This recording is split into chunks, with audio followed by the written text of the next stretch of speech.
दोस्तों क्रिकेट में आपने खिलाड़ियों को सेलिब्रेट करते तो देखा ही होगा। सबका सेलिब्रेट करने का तरीका अलग अलग होता है। फिर चाहे वो किसी बॉलर का विकेट लेने के बाद का सेलिब्रेशन हो, या फिर किसी बैट्समैन का शतक या अर्धशतक पूरा होने के बाद का सेलिब्रेशन हो, और या फिर किसी टीम का मैच में जीत दर्ज कराने के बाद का सेलिब्रेशन हो। दोस्तों बांग्लादेश एक ऐसी टीम है जो मैदान में अपने सेलिब्रेशन को लेकर काफी बदनाम है। आपने बांग्लादेश के नागिन डांस सेलिब्रेशन को तो देखा ही होगा। आज हम आपको बताएंगे कि कैसे बांग्लादेश को भारत के सामने नागिन डांस करना बहुत भारी पड़ गया, और ऐसी क्या घटना हो गई कि पूरी इंडियन टीम ने श्रीलंका के नेशनल फ्लैग को हाथ में थामकर पूरे मैदान का चक्कर लगाया। तो बने रहिए इस वीडियो के अंत तक। ये कहानी शुरू होती है निडास ट्रॉफी 2018 के सेमीफाइनल मैच से, जिसमें बांग्लादेश और श्रीलंका आमने सामने थे। जीतने वाली टीम को इंडिया के साथ फाइनल मुकाबले में जाना था। श्रीलंका ने पहले बल्लेबाजी करते हुए 214 रन बना लिए। जवाब में बांग्लादेश को अंतिम 5 बॉल पर 12 रन चाहिए थे। इस ओवर में 2 बॉल्स कंधे के ऊपर से गुजर गईं, जिसे नो बॉल करार दिया गया। इस बात पर बांग्लादेशी कप्तान शाकिब काफी ज्यादा नाराज हो गए और अपने खिलाड़ियों को बीच मैदान से ही वापस आने को कहने लगे। तभी बांग्लादेश के सब्स्टिट्यूट फील्डर मैदान में घुस आए और श्रीलंकन खिलाड़ियों से उलझने लगे। बात को बढ़ते हुए देख अंपायर ने खूब बीच बचाव किया और जैसे तैसे माहौल शांत हुआ। इसके बाद मैच आगे बढ़ता है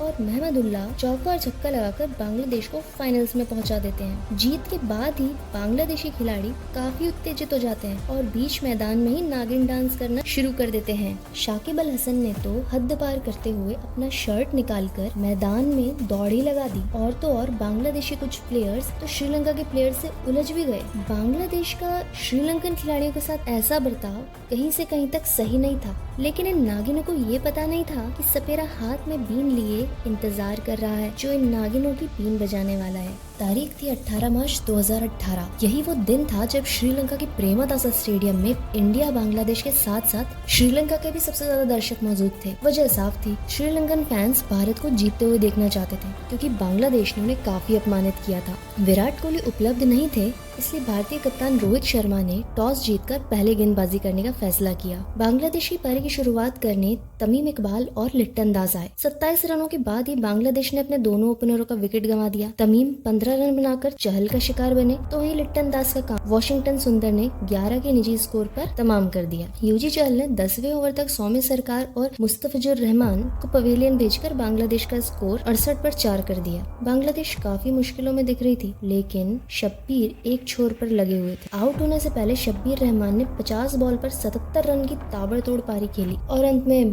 महमदुल्लाह की 21 और मेहंदी हसन मिराज के 27 गेंद पर 19 रनों की बदौलत बांग्लादेश 66 रनों पर पहुंच गया। अब बारी भारतीय बल्लेबाजों की। T20 में 67 रनों का लक्ष्य मुश्किल नहीं होता, लेकिन भारत के पास मध्य क्रम में विराट कोहली नहीं थे, इसलिए यहाँ से कुछ भी आसान नहीं होने वाला था। हालांकि शिखर और रोहित की जोड़ी ने भारत को आक्रामक शुरुआत दिलाई, लेकिन ये जोड़ी ज्यादा देर तक नहीं टिक पाई। तीसरे ओवर में शकीब ने शिखर को आउट करके भारत को पहला झटका दे दिया। अगले ओवर में रुबेल ने रैना को 0 पर आउट करके भारत का स्कोर 32 रनों पर 2 विकेट कर दिया। अब सारी जिम्मेदारी रोहित के कंधों पर आ गई थी और उनका साथ देने आए KL राहुल ने आते ही काउंटर अटैक करना शुरू कर दिया, ताकि कप्तान के ऊपर से प्रेशर कम कर सके। अब ये राहुल 24 के निजी स्कोर पर पहुंचे ही थे कि रुबेल ने 10वें ओवर में भारत को तीसरा झटका दे दिया। अब भारत 83 रन पर 3 विकेट गंवा चुका था। यहाँ से भारत को 63 बॉलों पर 84 रन चाहिए थे। भारतीय कप्तान रोहित शर्मा अभी भी क्रीज पर जमे हुए थे, लेकिन दूसरे छोर पर उनका साथ निभाने मनीष पांडे की धीमी पारी ने रोहित शर्मा के दायरे को चुनौती दे डाली और यहाँ से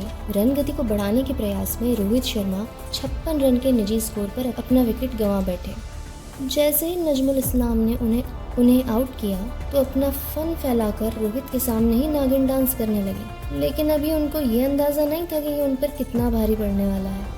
जैसे ही रोहित आउट हुए तो भारत को 40 बॉलों पर 69 रन बनाने थे। लक्ष्य अभी भी कठिन नहीं था, लेकिन मनीष पांडे और विजय शंकर बांग्लादेशी गेंदबाजी आक्रमण के सामने बेबस नजर आने लगे। यहीं से बांग्लादेश ने शिकंजा कसना शुरू। भारत को अंतिम 18 बॉलों पर जीत के लिए 34 रन चाहिए थे और 18वां ओवर लेकर आए मुस्तफिजुर रहमान। स्ट्राइक पर थे दिनेश कार्तिक से पहले बल्लेबाजी करने आए विजय शंकर। उस मैच को विजय शंकर अपने जीवन में कभी भूल ही नहीं पाएंगे, क्योंकि उस दिन उनके बल्ले से मानो गेंद ने दुश्मनी कर ली थी और देखते ही देखते विजय शंकर मुस्तफिजुर की 5 गेंदें बीट कर गए और 133 के स्कोर पर भारत ने अपना 5वां विकेट मनीष पांडे के रूप में उसी ओवर में गंवा दिया। अब भारत यहाँ से मुश्किलों में फंस चुका था। भारत को अब जीत के लिए 12 गेंदों में 40 रन चाहिए थे। मैच बांग्लादेश की झोली में जा चुका था। भारत और श्रीलंका के समर्थक मायूस हो चुके थे। वहीं बांग्लादेश अपने फन को फैलाए तैयार खड़ी थी। 7वें विकेट के रूप में भारत की ओर से बल्लेबाजी करने आए दिनेश कार्तिक। बांग्लादेश की जीत के बीच अब भी दिनेश कार्तिक खड़े थे। शाकिब ने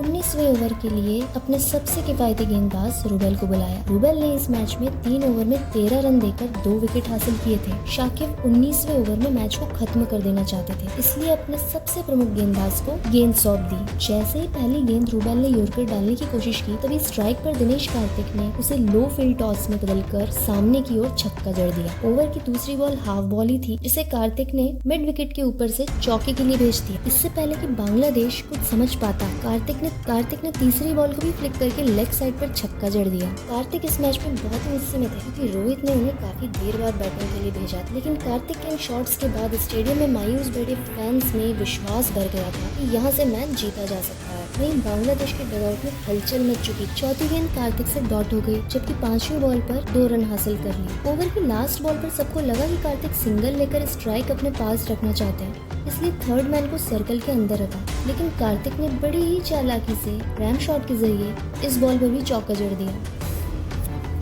अब तक किफायती रूबेल ने इस ओवर में कार्तिक के 22 रन कूद दिए, लेकिन मैच का असली रोमांच भी बाकी था, क्योंकि विजय शंकर भारत की जीत के सामने चट्टान बनकर खड़े और मानो उन्होंने कसम खाई थी कि गेंद को बल्ले से टच नहीं करना है। बांग्लादेश की ओर से अंतिम ओवर लेकर आए सौम्य सरकार। अब जीत के लिए भारत को 6 गेंदों पर 11 रन बनाने थे, लेकिन विजय शंकर ने पहली बॉल पर बल्ला जोर से घुमाया और फिर एक बार बीट हो गए। दूसरी गेंद को विजय ने किसी तरह अपने बल्ले से टच किया और तुरंत ही सिंगल के लिए दौड़ पड़े। अब स्ट्राइक पर थे दिनेश कार्तिक। सबको लग रहा था कि आज दिनेश कार्तिक ही मैच के हीरो बनेंगे, लेकिन तीसरी गेंद पर कार्तिक भी एक ही रन ले पाए और उन्होंने विजय शंकर पर ही भरोसा दिखाया। विजय शंकर फिर से स्ट्राइक पर थे, लेकिन भारतीय फैन काफी निराश हो चुके थे। सौम्य सरकार ने जैसे ही चौथी गेंद वाइड यॉर्कर करने की कोशिश की, तो विजय शंकर ने उसे गाइड करके चौका बटोर लिया। पूरे मैच में पहली बार विजय शंकर ने कॉन्फिडेंस वाला शॉट खेला था। अब 2 गेंद पर भारत को जीत के लिए मात्र 5 रन बनाने थे। अब भारतीय फैंस काफी खुश दिखाई दे रहे थे, लेकिन वहीं 5वीं गेंद पर विजय शंकर ने छक्का लगाने का प्रयास किया तो गेंद हवा में चली गई और बाउंड्री पर खड़े मेहंदी हसन विराज ने जबरदस्त कैच लेकर भारत को फिर से बैकफुट पर धकेल दिया।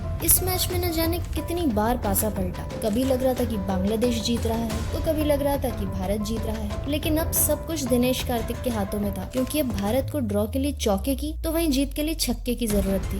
सौम्य सरकार ने आखिरी गेंद पर वाइड यॉर्कर करने की कोशिश की, लेकिन कार्तिक भी तैयार थे। कार्तिक ने इस बॉल को बड़ी ही खूबसूरती के साथ कवर्स के ऊपर से फ्लैट 6 जड़ दिया और अंतिम बॉल पर कार्तिक ने छक्का लगाकर भारत को एक नामुमकिन सी जीत दिला दी। और इस जीत के बाद भारत से ज्यादा श्रीलंका के फैंस खुश दिखाई दे रहे थे। भारत ने नागिन के फन को कुचल डाला था। श्रीलंका के इस समर्थन को देखते हुए भारत ने श्रीलंका के राष्ट्रीय ध्वज के साथ पूरे मैदान का चक्कर लगाया और खेल भावना का परिचय दिया।